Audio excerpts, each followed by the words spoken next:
al pastor César y a mí ahí medio cansados, desvelados. No crean que nos fuimos de parranda juntos, ¿verdad? Traemos una cruda pero espiritual, porque tuvimos en Toluca este fin de semana el Congreso de Apologética, evidencias científicas de la existencia de Dios. De hecho, ya a partir de mañana en los canales YouTube de la iglesia van a poder encontrar 8 mensajes que estuvimos compartiendo nosotros y el pastor Vitelio Toledo con un par de foros de preguntas y respuestas. Entonces fue intensivo, fue uno tras otro. Le decía broma ahorita al pastor César, le digo, ¿no soñaste con Darwin y con células y cadenas ramificadas y el ADN, etcétera? Entonces, bueno, fue de gran bendición. Ojalá que lo puedan escuchar. Ahí estará disponible y pues ya estamos listos para seguirle, ¿verdad? Hoy es un día largo. Hoy recuerden que tienen en la tarde ustedes, creo que la tarde de alabanza, ¿verdad? Es a las 6 de la tarde.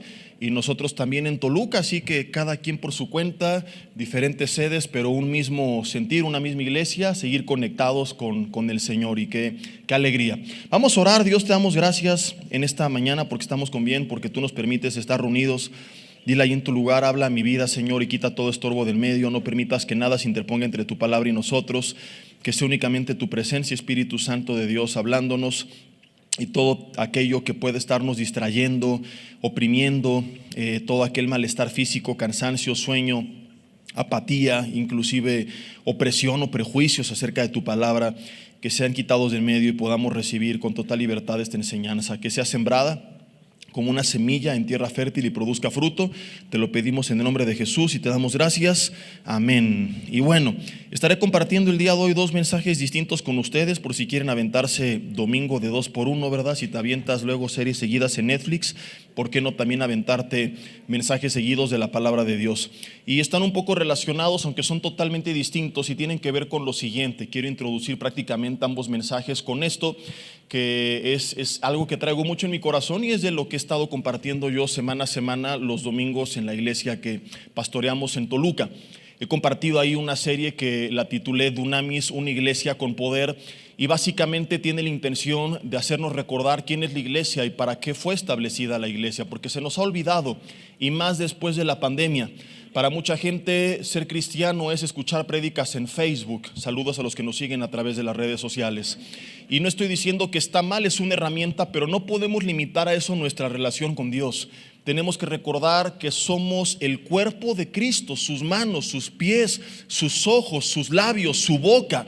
Que Jesús antes de partir nos dejó una instrucción y era hacerle testigos, y le dijo a los primeros cristianos en Judea, Jerusalén y hasta lo último de la tierra. La iglesia tiene que ser la luz del mundo, la sal de la tierra, es decir, ser iglesia fuera de la iglesia. No se trata solamente de lo que hacemos aquí adentro, sino que aquí adentro tendríamos que estarnos preparando para lo que vamos a hacer allá afuera. Y eso es lo que caracterizaba a la iglesia primitiva, que ellos estaban trastornando el mundo entero. Dice Hechos 1:8 que Jesús les prometió que recibirían poder, que es la palabra dunamis, que habla del poder explosivo de Dios, cuando al venir a Cristo recibieran el Espíritu Santo. Bueno, eso es en nuestro caso, ¿verdad? Al venir a Cristo recibimos su Espíritu, y al recibir su Espíritu recibimos su poder. No quiero hablar de esto, simplemente lo uso a manera de introducción para llegar al siguiente punto. La iglesia actual no está siendo este tipo de iglesia. La iglesia actual está neutralizada, está paralizada y habla del poder de Dios y dice amén cuando oye del poder de Dios, pero no está viviendo en el poder de Dios. No está viviendo vidas transformadas y menos siendo instrumento para que las vidas de otros sean transformadas. Y esto tiene muchas raíces. Y quiero hablar en este par de mensajes de una de ellas, y es el engaño que Satanás ha traído a la iglesia acerca de su identidad. No hablo de nuestra identidad individual, sino de nuestra identidad colectiva como cuerpo de Cristo. De ahí nace este mensaje que he titulado La verdadera identidad de la iglesia, donde quiero que nosotros encontremos el equilibrio que la Biblia enseña en medio de los 2 polos opuestos en los cuales está naufragando el cuerpo de Cristo actualmente. ¿Cuáles son esos polos? Por una parte, una iglesia donde se ha infiltrado el humanismo, y por otra parte, una iglesia donde se ha infiltrado lo que podemos llamar el evangelio del desgraciado. 2 polos opuestos. Por un lado, personas que Ya no hablan de la iglesia al servicio de Dios, sino es Dios al servicio de la iglesia. Es Dios como un genio en la lámpara mágica que tú vas a frotar y que te va a cumplir tus deseos, ¿verdad? Un evangelio totalmente humanista, lleno de pura motivación personal, lleno de pura psicología, de puras historias, de coaching, con una embarrada de 2, 3 versículos sacados de contexto para tratar, entre comillas, de cristianizar lo que estoy enseñando. Visualízate, mentalízate, tú puedes, declara, confiesa, decreta, eres tú el campeón del mundo para tu propia gloria. No es que está mal avanzar, la Biblia habla de prosperar, que significa en el original ir hacia adelante, y hablaremos hoy de esto un poco más adelante, pero está totalmente enfocado en el hombre. Y por otra parte, el evangelio del desgraciado, pues esta falsa humildad de muchos que andan así, pues sí, si Dios quiere, y si no, pues bueno, ¿cómo está, hermano? Aquí padeciendo la persecución por causa del evangelio y el diablo, pero ya algún día vendrá Cristo y en el cielo nos veremos y seremos felices, y mientras tanto fuimos llamados a sufrir. Y esto no es ni lo que Jesús enseñó, ni lo que vivieron los primeros cristianos. Los primeros cristianos vivieron una vida totalmente distinta. ¿Cuál es el resultado de no entender cuál es la verdadera identidad de la iglesia? Que el grupo de cristianos humanistas hablan de un poder que no ven porque Dios no respalda algo donde no se le está dando a Él la gloria. ¿Qué es lo que entonces tienen que hacer? Lo tienen que fingir o manipular. Crear ambientes para que la gente sienta algo porque no hay realmente una convicción. El segundo grupo de personas tampoco ha vivido esa vida de transformación porque ni siquiera cree que la puede experimentar. Resultado, tenemos a hijos viviendo como esclavos porque están engañados acerca de quiénes son realmente, y de ahí es que nace este mensaje. Y repito, insisto, no quiero hablar de nuestra identidad individual, sino colectiva, y para eso me quiero ir a Romanos capítulo 9, donde vamos a ver una verdad interesantísima.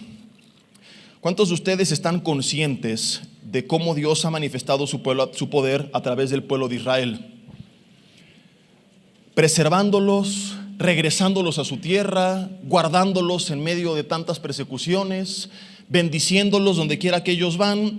No podemos negar que es un pueblo que Dios ha bendecido. Ahora fíjate lo que dice acerca de ellos y de nosotros, Romanos capítulo 9, versículo 1.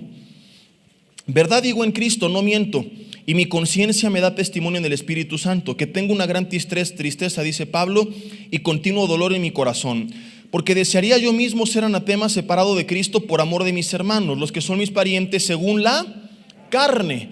Entonces está hablando aquí de lo que conocemos como el Israel nacional, no el Israel espiritual. Está hablando de judíos por nacionalidad que no han venido todavía a los pies de Cristo. Versículo 4, son israelitas, de los cuales son la adopción, la gloria, el pacto, la promulgación de la ley, el culto y las promesas, de quienes son los patriarcas y de los cuales, repite por segunda vez, según la carne, vino Cristo.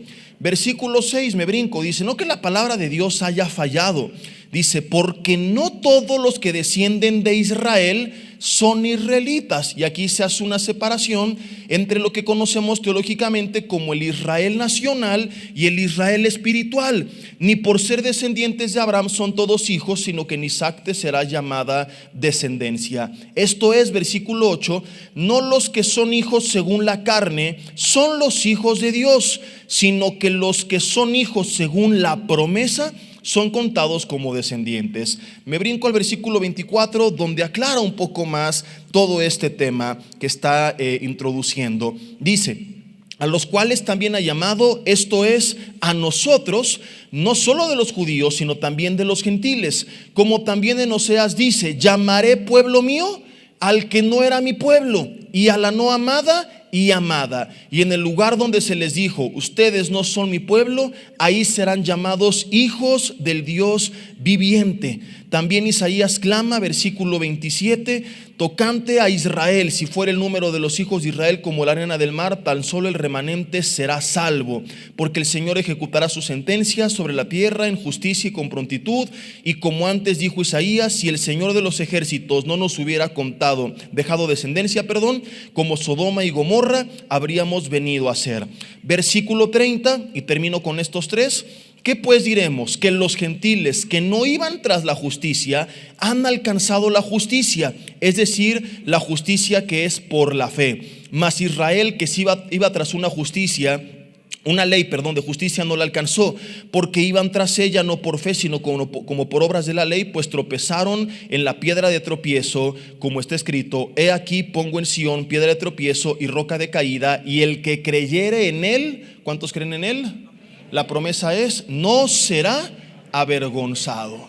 ¿Quiénes son los gentiles? El pueblo no judío que no conocía de Dios, y muchos de ellos, dice el versículo 30, que no iban tras la justicia, alcanzaron la justicia, pero no la justicia propia, sino la que fue imputada por la obra de Cristo Jesús en la cruz del Calvario.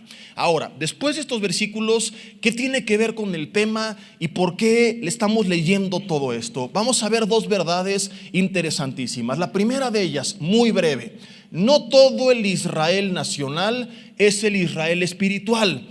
De aquí mucha gente se suele ir a extremos. Algunos que dicen que no existe el Israel nacional, que es solamente el espiritual y que esta es la iglesia, y que Dios ya no tiene un plan para el pueblo de Israel, lo cual a la luz de toda la Biblia es totalmente incorrecto. Dios aún tiene un plan para la nación de Israel. Y por otra parte, algunos que afirman que simplemente por ser judío, aunque seas ateo, ya por llevar la sangre judía vas a ser salvo. No, claramente la Biblia enseña de la justicia que es por la fe, y si todo el Israel nacional fuera salvo, porque Pablo empieza diciendo en el capítulo 9 que está orando, en el capítulo 10, que está orando por la salvación. Te lo voy a leer, capítulo 10, versículo 1. Hermanos, ciertamente el anhelo de mi corazón y mi oración a Dios por Israel, por el Israel nacional, es para salvación. Entonces, este versículo 1 del capítulo 10 aclara, haciendo un paréntesis, que ambos extremos están mal. Porque si todo el Israel nacional fuera salvo, ¿por qué Pablo ora por su salvación? ¿Verdad? Y si no existiera el Israel nacional y ahora es la iglesia, también pregunto, ¿por qué ora por su salvación si la iglesia es salva? Claramente Pablo está explicando que hay un Israel nacional, y que ese Israel nacional no todos son salvos, y que hay otro pueblo, por así decirlo entre comillas, que conocemos como el Israel espiritual, que es el pueblo adoptado por Dios como sus hijos, más allá que como nación, que han sido salvos porque pusieron su fe en Él, que han sido justificados por la fe en Cristo Jesús. Solamente aquellos que crean van a ser salvos. A pesar de esto, y aquí es donde vamos a llevar de este punto a la enseñanza central de nuestro mensaje, el Israel nacional, a pesar de esto, ¿verdad? No podemos negar que es un pueblo en donde Dios, por su gracia y por su soberanía, ha manifestado su poder. Un pueblo que regresa a su tierra después de estar casi 2000 años por todo el mundo. ¿Qué pasa con tu primo cuando se va 3 meses a Estados Unidos? ¿Verdad? Ya no come frijoles ni tortillas, se le olvida el español, a sus hijos les pone Britney, Kevin y Brian, ¿o no? ¿Verdad? Y los hijos de Britney, Kevin y Brian ya ni siquiera se van a acordar que tuvieron algún día antepasados mexicanos. Israel, después de más de 20 generaciones, y no voy a enfatizar mucho en esto, pero es una de las evidencias proféticas más grandes también de la existencia de Dios, como el pueblo regresa en contra de todo pronóstico y estadística a su nación. Vemos también a Dios protegiéndolos en medio de tantas persecuciones, guerras, holocaustos, y como una y otra vez el pueblo siguió existiendo sin perder su cultura, su idioma, su religión, sus tradiciones. Los judíos de la antigüedad siguen existiendo y no fueron absorbidos por otras civilizaciones o por otras naciones, como sucedió con otros imperios o con otras naciones. Y vemos cómo Dios también económicamente los ha bendecido, como los judíos en todo el mundo son personas muy poderosas, muchos de ellos ganadores de premio Nobel. En fin, no podemos negar, y este es mi punto, que a pesar de que muchos de ellos se siguen resistiendo, es un pueblo sobre el cual Dios ha mostrado su poder. Pero no hay que ignorar esta verdad. No es por quiénes son ellos, sino por quién es su Dios. Porque Dios decidió elegirlos para manifestar a través de ellos su poder y cumplir en ellos sus promesas y sus profecías. Donde a veces nos perdemos es aquí. Vemos a los judíos y decimos: wow, los judíos, y no está mal. No podemos ser ni despectivos con ellos como algunos lo hacen, Pero tampoco los podemos idolatrar como si fuera algo inalcanzable, porque lo que estamos leyendo es que su Dios también es nuestro Dios. Entonces no está mal que tengamos un buen concepto del pueblo de Dios y que oremos por el pueblo de Dios. Está perfecto. Lo que está mal es que entendamos quiénes son ellos, pero que no entendamos quiénes somos nosotros. Y que digamos, Dios los respalda y los cuida y los guarda y los bendice. Pero eso también lo hace con nosotros, porque nosotros también somos su pueblo. Y quiero ir más allá y establecer la segunda verdad. Ellos son su pueblo, según este pasaje. Nosotros somos su pueblo y somos además sus hijos. Fíjate esta verdad. No todo su pueblo son sus hijos, pero todos sus hijos somos su pueblo. No sé si te diste cuenta de lo que leímos en el versículo 25-26, que es maravilloso. Dice, como también Oseas dice, llamaré pueblo mío al que no era mi pueblo, y a la no amada, amada. Y en el lugar donde se les dijo, ustedes no sois mi pueblo, ahí serán llamados no solo pueblo y amados, sino añade un tercer término, hijos del Dios viviente.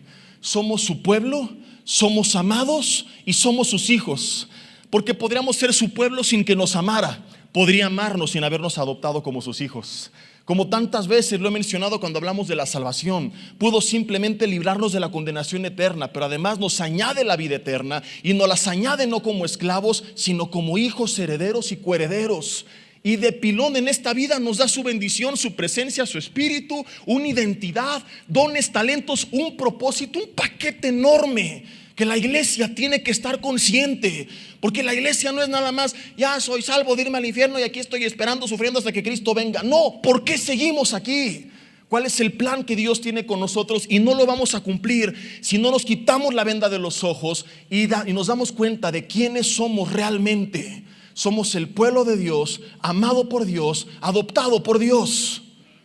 Y dicen amén, pero en el día a día quizá nuestra actitud refleja lo contrario. Déjame explicártelo con algunos ejemplos.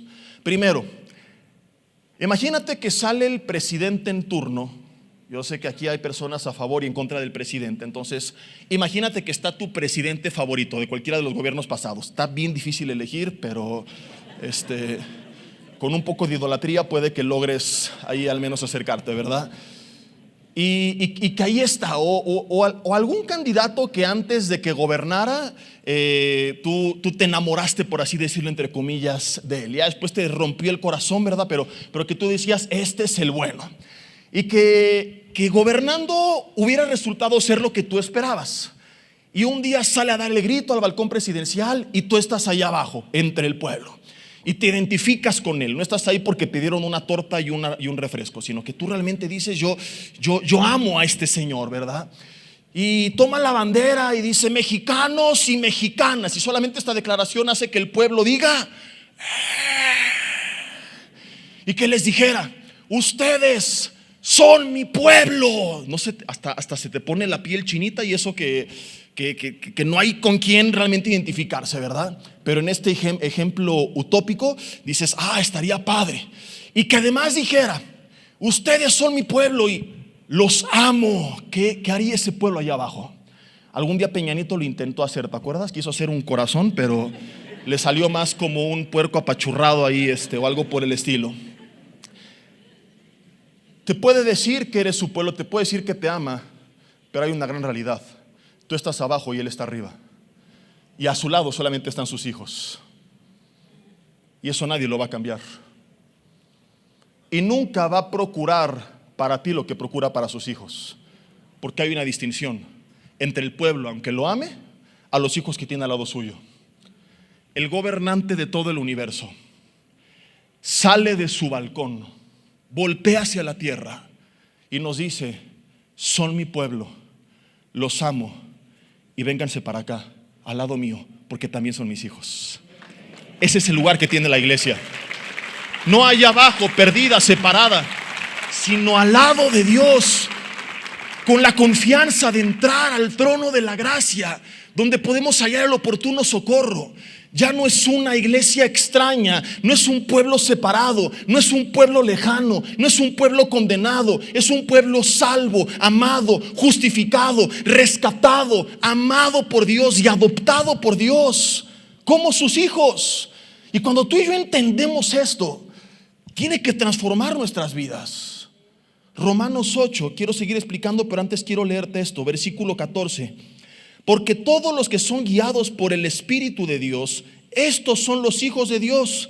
Pues no habéis recibido el espíritu de esclavitud para estar otra vez en temor, sino que has recibido el espíritu de adopción. ¿De qué?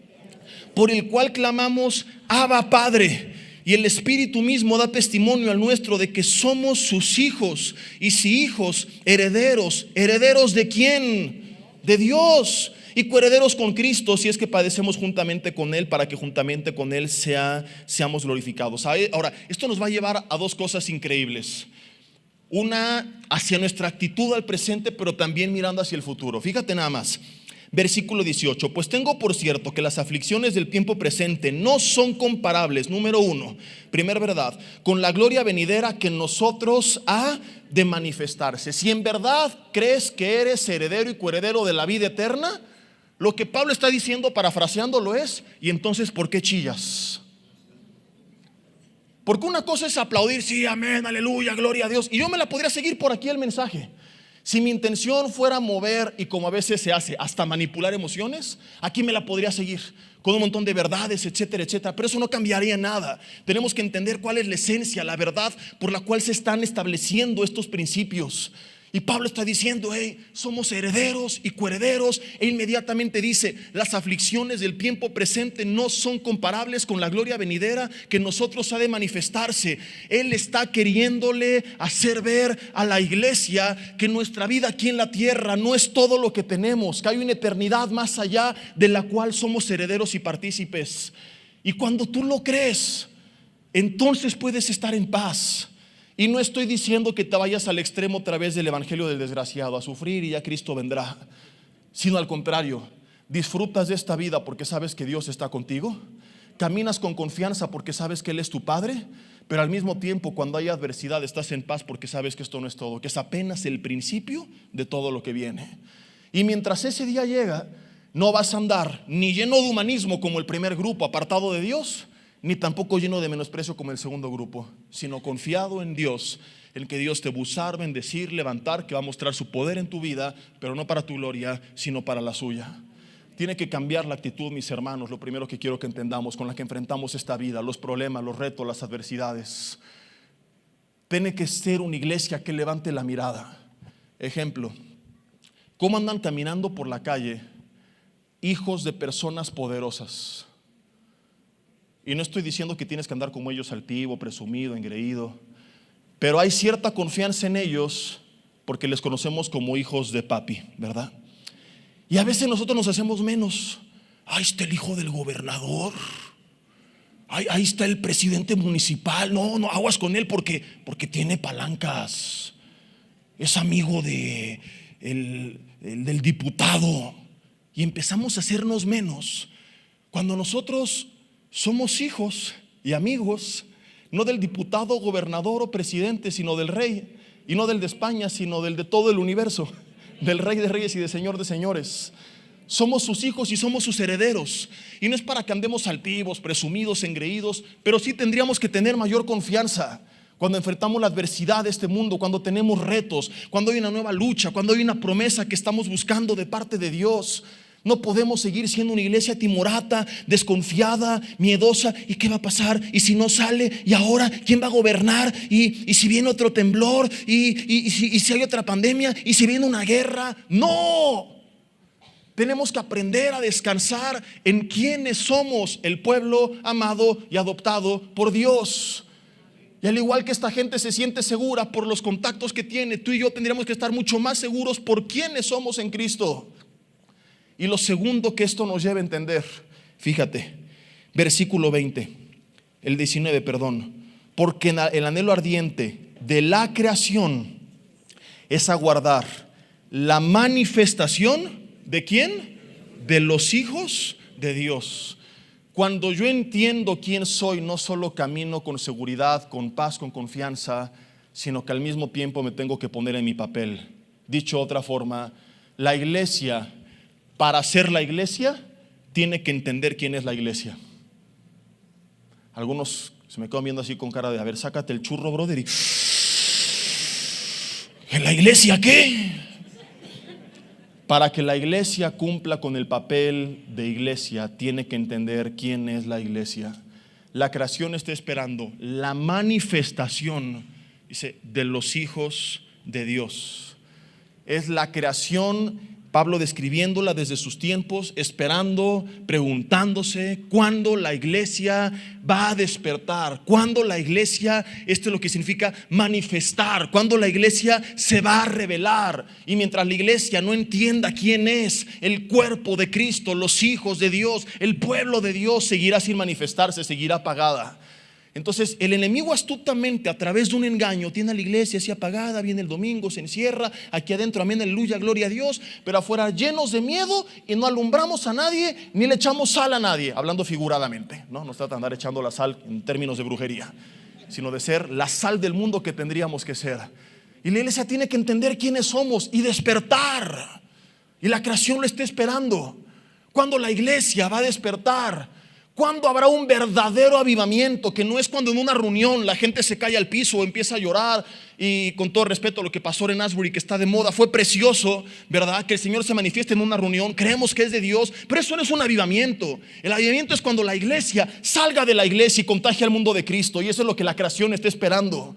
Que la iglesia tenga el valor de predicar allá afuera, que ore por los enfermos, que dé gloria a Dios, no con una canción en un púlpito o en un auditorio, sino cuando exalta a Dios con toda su forma de vivir, cuando lo refleje en todo lo que hace, cuando dé gloria a Cristo en cada área de su vida, cuando estén ardiendo por un fuego de Dios y quieran contagiar a otros, y que otros conozcan de Dios y que otros vean el poder de Dios. Entonces podríamos hablar de un despertar. Pero para que esto suceda, primero la iglesia tiene que entender quién es el cuerpo de Cristo. ¿Nunca te has puesto a meditar en esta definición? ¿Por qué Jesús dijo en Juan 15:12, los que creen en mí, las obras que yo hice y aún mayores harán, porque yo voy al Padre? ¿Realmente una persona puede superar lo que Cristo hizo? ¿Quién puede levantarse aquí y decir, yo he superado a Jesús fácil? Levante la mano para de una vez apedrearlo aquí públicamente, ¿verdad? Pero lo dijo Jesús: el que cree en mí, las obras que yo hice hará, y se atrevió a decir aún mayores. Pregunta, ¿Jesús mintió? Pregunta, ¿alguien ha cumplido esto de forma individual? Entonces, si Jesús no mintió y tampoco nadie lo ha cumplido, ¿cuál es tu respuesta? Jesús no estaba hablando de lo que haría una persona como individuo, sino del poder de la iglesia como cuerpo, como individuo entre comillas, pero a través de una unidad. Porque antes lo que hacía Jesús estaba limitado a dónde estaba Jesús como hombre. Entonces él actuaba en cierto lugar, en cierto tiempo, en cierta región, con ciertas personas. Pero antes de partir le dijo a toda su iglesia: recibiréis poder cuando venga sobre ustedes el Espíritu Santo. Ahora, toda la iglesia tiene el Espíritu de Dios que había en Jesús, el Espíritu que resucitó a Jesús. Jesús, cuando vino del desierto a iniciar su ministerio, dice que vino en el poder del Espíritu, y ese poder ahora está sobre toda la iglesia. Jesús está hablando de lo que haríamos, porque ahora no se limita lo que Dios puede hacer a dónde está o con quién está una persona, sino a dónde está todo su cuerpo en todo el mundo. Pero mientras el cuerpo no lo entienda y sigue encerrado, esto no va a pasar. Mientras el cuerpo crea que nada más se trata de decir amén, aplaudir, gloria a Dios, esto no va a pasar. La iglesia tiene que entender quién es, lo que tiene, para que entonces esto se pueda cumplir. Para que dejemos de ser la iglesia que nada más se está quejando del mundo, que ora sin fe. Señor, Diosito le decimos. ¿No has oído estas oraciones que a veces dices, híjole, Dios, porque Dios lo aguanta, pero pobre del ángel que le tocó de turno estar con esa persona, ¿verdad?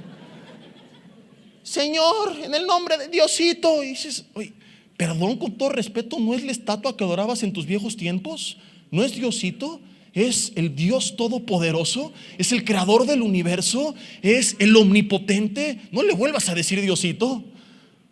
Y podría darte un montón de ejemplos más. Predicamos sin convicción, presentamos mal a Jesús, y esto tiene que terminar. La creación, dice la Biblia, lo retomo, está guardando la manifestación, no de los esclavos mediocres, timoratos. Sí, aquí estamos, la iglesia. No, eso tiene que terminar. La creación quiere ver manifestarse a los hijos del Dios viviente, a personas que reflejen a Cristo, a personas que oren con autoridad, que prediquen a Jesús con autoridad, a personas que crean quiénes son y que se metan en ese papel, que empiecen a reflejar a Cristo en toda su forma de vivir, dentro y fuera de la iglesia, y que el mundo a lo mejor nos aborrezca, pero que no pueda negar que Dios está con nosotros. ¿Qué es lo que pasaba con los primeros cristianos? Los perseguían, pero ¿sabes qué decían de ellos? No decían, uy, los aleluyos, los religiosos. No, decían, ¿quiénes son estos que están trastornando el mundo entero? Se asombraban al oír a Pedro y a Juan. ¿Cómo hablan así si son sin letras y del vulgo? Son los que estuvieron con Jesús. Y lo mismo tiene que suceder. ¿Quién es el que presentó esta propuesta en el trabajo? Es la mejor de todas, el aleluyo. ¿Y cómo lo hizo? Dice que lo guía en el Espíritu Santo. Y que ardan de ira, pero que no pueda negar que eres el mejor. Como Daniel, que era 10 veces mejor que todos los demás. Ojo, no estoy predicando humanismo, no es porque yo, no, sino porque había en él un espíritu superior, que es el mismo que hay en nosotros. Entonces de eso se trata, de que Dios se ha manifestado y revelado en el día a día, en todo lo que hacemos. Hoy, ¿quién es ese matrimonio que llevan décadas casados y se siguen sonriendo, viendo como si fueran novios? Ellos se pelean como todos y a veces también se quieren ofrecer el sacrificio vivo, agradable y perfecto, ¿verdad? Pero regularmente la llevan bien y no están amargados y disfrutan. Los aleluyos. ¿Y quién es ese padre y esa madre que juegan con sus hijos y que no les dan un teléfono para que se entretengan todo el día y que les dedican tiempo? ¿De dónde salieron? Los papás aleluyos. Y ese niño en la escuela, alegre, activo, que comparte con los demás, que tiene convicciones, el aleluyito.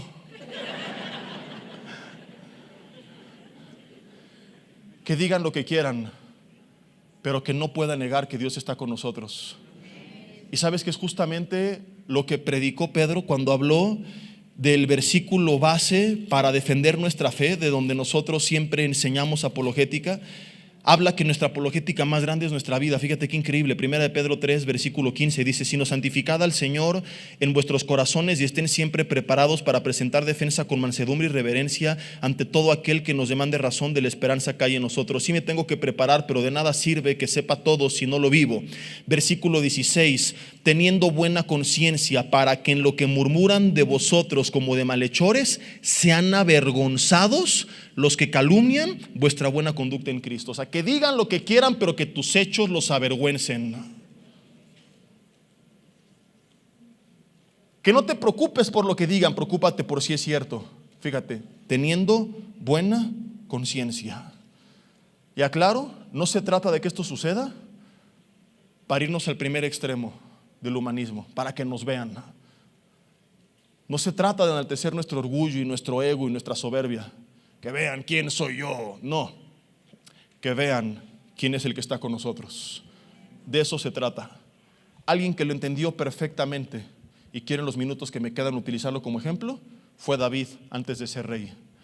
¿Has meditado con detalle sus palabras en la entrevista con Saúl antes de enfrentarse a Goliat? Primer libro de Samuel, capítulo 17. Y en su pleito con el gigantón. Fíjate, a Saúl lo que le dijo, cuando Saúl le dijo: este cuate es hombre de guerra, desde su juventud, tú un muchacho, es imposible. Es como que Chivas le gane al América, no se puede. ¿Y qué le dijo David? Ni el extremo de: oye, Saúl, ¿que no sabes quién soy yo? Por Dios, el futuro rey de Israel. Dios me acaba de elegir días atrás, en el capítulo 16, mira, ve y léelo. Yo ahorita agarro la onda. Y yo estoy cañón con la onda, porque entreno y me preparo y fui a la escuela de tiradores de la onda y me lo va a surtir. Pero tampoco se fue al extremo del desgraciado de: no, pues sí, tienes razón, soy un muchacho. No, pues el diablo, el gigante, hermano, los demonios, los problemas, la enfermedad del mundo, las guerras, los políticos, así estamos a veces. ¿Y qué le dijo David? Yo pastoreaba las ovejas de tu padre, de mi padre, Y si venía un león o un oso, las arrebataba de sus manos y los destruía, porque Dios estaba conmigo. Y así será con este gigante, le dice, porque ha atemorizado los escuadrones del Dios viviente. O sea, David entendió que el enemigo no se está metiendo con él, sino con su Dios. ¿No te da una ira santa ver cómo el mundo se refiere a la iglesia? ¿No te causa enojo? Si tú permaneces indiferente, tienes que temer no por lo que ellos dicen, sino por tu frialdad y tu tibieza, porque algo está mal. Que veas que se refieren de forma tan despectiva y que tú, como si nada, hasta te burlas con ellos. Y tendría en un hijo de Dios que despertar un celo por decir, te voy a demostrar quién realmente es mi Dios. Y cuando se encuentra con Goliat, ¿qué le dice? Yo te voy a surtir, porque estoy cañón. Porque declaro, confieso, decreto, establezco y arrebato, ¿no? Tú vienes a mí con espada y con lanza y jabalina. Yo no vengo a ti en mi nombre, vengo en el nombre de Jehová de los ejércitos, el Dios de los escuadrones de Israel, a quien tú has provocado. Escucha sus palabras. Él te entregará hoy en mi mano y yo te venceré. Y daré de comer tus carnes y tu cuerpo a las bestias del campo, a las aves de los cielos. Y concluye, toda la tierra sabrá que hay Dios en Israel. Este era el interés de David, que el pueblo, amén. Fíjate, que el pueblo que estaba alrededor, al ver a Goliat caer, no dijera, wow, ¿quién es ese muchacho que lo derrotó? Sino que supieran que era Dios que estaba con él. Y se lo dijo, Jehová te entregará hoy en mis manos. Y veo en David el equilibrio perfecto, porque ni se va al extremo de creer que se trataba de él, ni al extremo de ignorar quién estaba con él, sino que se mantiene en un equilibrio donde no hay una falsa humildad de pues a ver, sí, no, pues porque así somos a veces. Pues a ver qué pasa, hermanito. No, tú tienes que salir y despertar y decir, Dios está conmigo y me va a ir bien y me va a respaldar y va a prosperar lo que haga. Quizá no todo va a ser como yo quiero, pero aún así Él va a estar conmigo. Y si las cosas no salen bien, me va a dar paz y me va a dar gozo y voy a estar tranquilo de una u otra forma, pero Él va a manifestar su poder y su presencia sobre mi vida. Y no se trata de quién soy yo, se trata de que estoy consciente de quién está conmigo. ¿Me estoy explicando? O sea, por ejemplo, te acercas a una chava. ¿Cuántos solteros ungidos hay? Levanten la mano. ¿Y qué hacen muchos? El extremo del humanismo. Soy Juan Camané. Ahorita me la va a caer a mis pies, porque ninguna me dice que no. Ni tampoco el otro extremo de no, pues está muy difícil. Es que a menos que el Señor la haga ciega en el nombre de Jesús, y está cañón.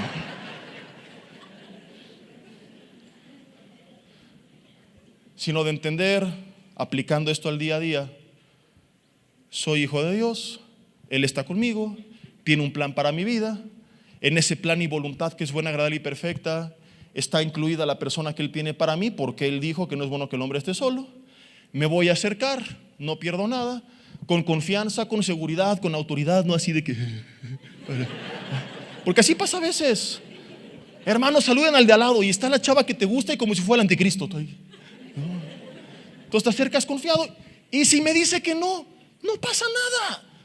No voy a temer ni tener la estima baja. Si me rechazó, no fue porque estuviera feo, sino porque no era la persona que Dios no tenía para mí, punto. Ojo, no dije que no estás feo, dije que no te rechazó por eso. O sea, para que quede claro, porque como cristianos hay que decir la verdad. Sí estás feo, pero no fue por eso. Es porque no era la persona que Dios tenía para ti. Lo mismo si vas a presentar una entrevista de trabajo, un examen a la universidad, si vas a compartir su palabra, tienes que descansar en que Dios está contigo, en que te va a respaldar, que las cosas van a salir bien. Y cuando no sea así, Romanos 8:28, es porque a ti que amas a Dios, aún a través de aquello aparentemente malo, Él va a obrar algo que termina operando para tu bien. ¿Me estoy explicando? Entonces, porque el otro sería también engañar. Y este extremo del humanismo, de no, todos tienen que ser ricos. No, a lo mejor Dios está contigo y va a permitir un tiempo de crisis. Y a lo mejor no solamente no subiste de posición en la chamba, sino que te corrieron. Pero aún así Dios va a manifestar su poder como lo hizo con Pablo, fortaleciéndote con su gracia. Y quizá la gente no vio que tú prosperaste laboralmente, pero sí que aún a pesar de haber perdido el trabajo te mantienes en paz, no te fuiste a las drogas ni al alcohol, estás tranquilo, estás feliz y a ti y a tu familia no les falta nada. O sea, de una u otra forma, pero de que Dios se manifieste en nuestras vidas, se manifiesta. Y este es el equilibrio que tenemos que encontrar. Es el mismo de Elías cuando enfrentó a los profetas de Baal, que le oró a Dios: respóndeme, Jehová, respóndeme. Y el hombre está pidiendo por lo más loco que tú puedas encontrar en toda la Biblia, porque cayera fuego del cielo. Pero ¿por qué lo hizo? Dijo: para que vean quién soy yo. No, para que vean que yo soy tu siervo, que he hecho esto por mandato tuyo y que este pueblo se vuelva a ti. Y vemos en la Biblia que hombres de Dios que entendieron esta verdad nunca se fueron al extremo, o al menos no vivieron en él, del orgullo, la soberbia, la vanagloria. Pero tampoco vivían así: no, pues a ver, Diosito, ¿qué va a pasar?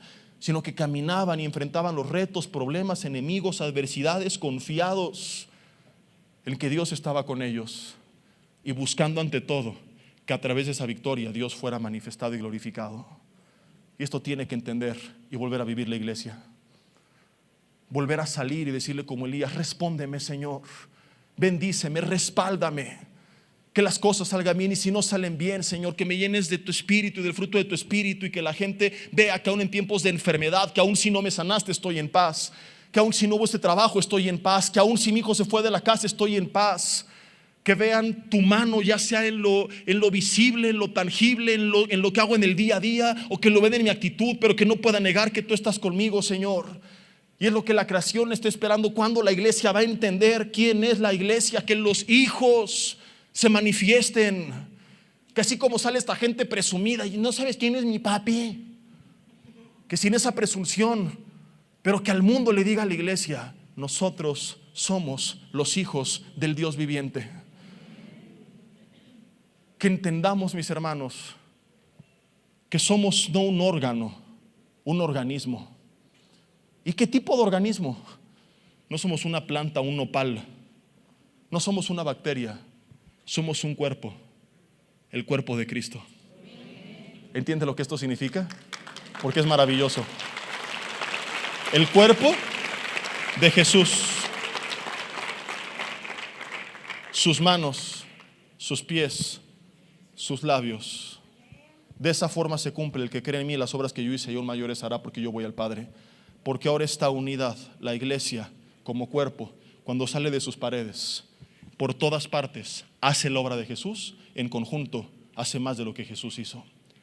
Por eso dice 1 Juan 2:16: el que dice que permanece en él debe andar como él anduvo.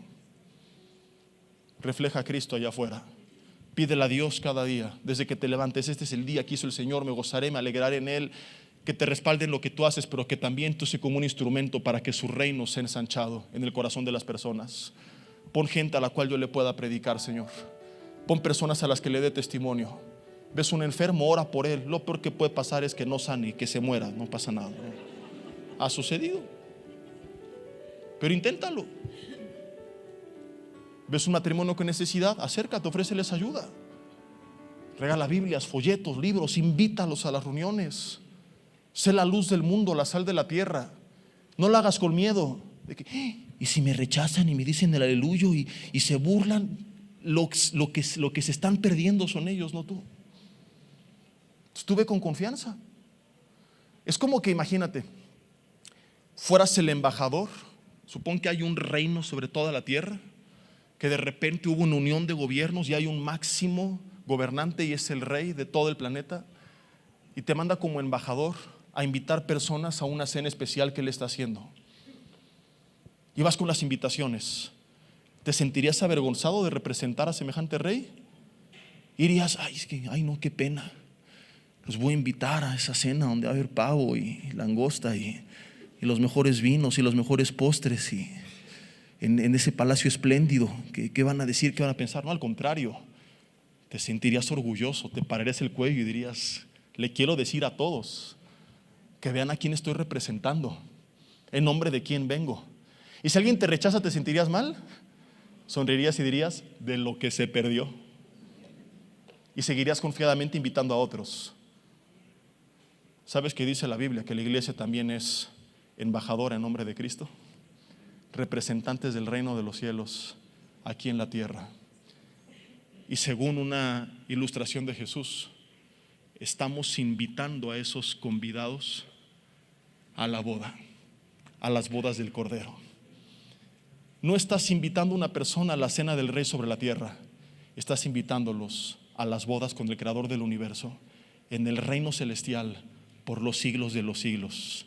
Si alguien te dice que no, de lo que se perdió, tú no tengas temor, tú no sientas vergüenza. ¿Por qué habrías de avergonzarte si estás representando al Rey de todo el universo? Embajadores en nombre de Cristo. Esa, queridos amigos, querida familia, esa es la iglesia.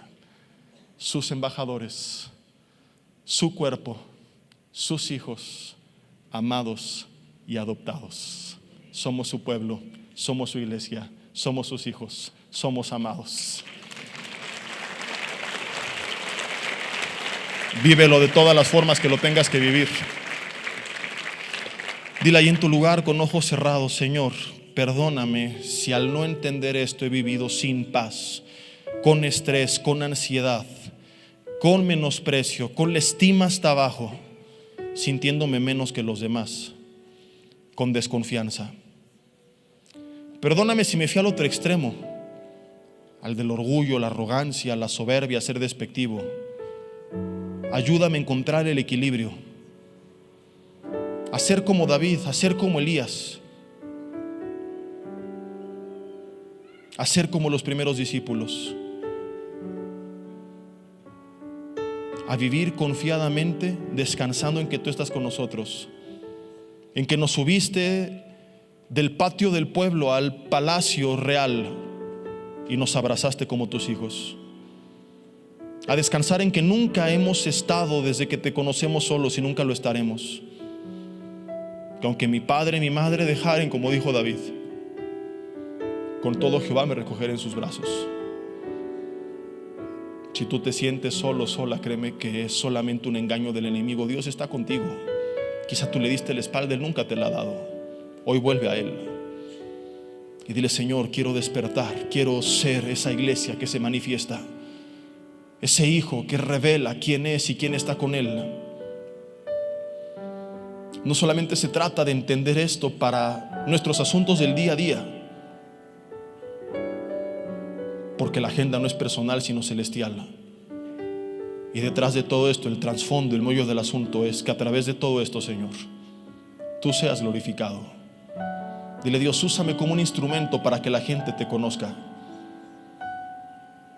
para que de forma implícita o explícita yo te pueda revelar.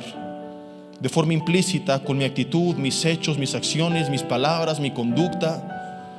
Y de forma explícita orando por los demás, predicándole a los demás, invitando a los demás. Dile hoy que entiendo que soy tus manos y tus pies, tu boca, tus ojos, tus oídos, tu cuerpo. Te pido perdón si acosté ese cuerpo en un sillón, si amarré esa mano, si amputé esa pierna, si lo paralicé, lo sedé y lo puse a dormir en terapia intensiva. Dile: Dios, hoy quiero despertar esa parte del cuerpo que estaba dormida. Hoy renuncio en el nombre de Jesús a esa vida de parálisis espiritual en la cual estaba viviendo. Y dile: Señor, te pido que me uses con poder. Si quieres hacerlo de forma simbólica, levantar tus manos al cielo en señal de rendición, dile: aquí está mi vida. Úsame, dile como Elías: respóndeme, Jehová, respóndeme, para que la gente a mi alrededor te conozca, ya sea a través de hacer algo milagroso. Y si tú estás ahorita en este momento con alguna necesidad, algo que te preocupa, ora por eso en específico y dile: Señor, manifiesta esto en mi vida. Oramos, Señor, porque tú abras las ventanas de los cielos y que en aquellos que has determinado se haga lo que tú has decidido hacer. Oramos por sanidad, oramos por restauración de su estado emocional. Oramos porque tú les fortalezcas y les des dominio propio en esa lucha con los pecados. Por restauración en casa, en sus relaciones. Oramos por sus finanzas. Oramos, Señor, por sus ministerios. Que en lo visible tú te manifiestes y dile, Señor, y si no es tu voluntad, o no es tu tiempo, o no es tu forma, y en estas áreas por las que estoy orando, creyendo que tú puedes hacer algo, tú determinas responderme con un no, que entonces, como Pablo, tu gracia me fortalezca y me sea suficiente, y que la gente a mi alrededor pueda ver que a lo mejor en lo exterior las cosas no salieron bien, pero que sigo en paz, que no me hundo como los demás, que no me amargo, no me estreso, no me deprimo como los demás, o al menos no permanezco en ese estado, y que de una u otra forma se den cuenta que tu iglesia somos distintos. Que al ver cómo oró Elías, Señor, los cielos abrirse y tu fuego caer de forma simbólica, reconozcan que tú eres Jehová y que vuelvan a ti sus corazones. Dile, Señor, hoy quiero como hijo manifestarme, y que esa creación que esté esperando la manifestación pueda ver que al menos en este momento, en este lugar, dile, yo he decidido manifestarme, revelarme, cumplir con mi papel. Hoy me paro de ese sillón simbólico y decido seguir tus pisadas, tomar lo que tú tomarías, rehusar lo que tú rehusarías, ver lo que tú verías, no ver lo que tú aborrecerías, oír en lo que tú te deleitarías escuchando, y cerrar mis oídos a aquello que a ti no te agradaría, hablar lo que tú hablarías y callar lo que tú no dirías. Señor, enséñanos a ser tu cuerpo, el cuerpo de Cristo, en el nombre de Jesús. Amén y amén. Que Dios les bendiga.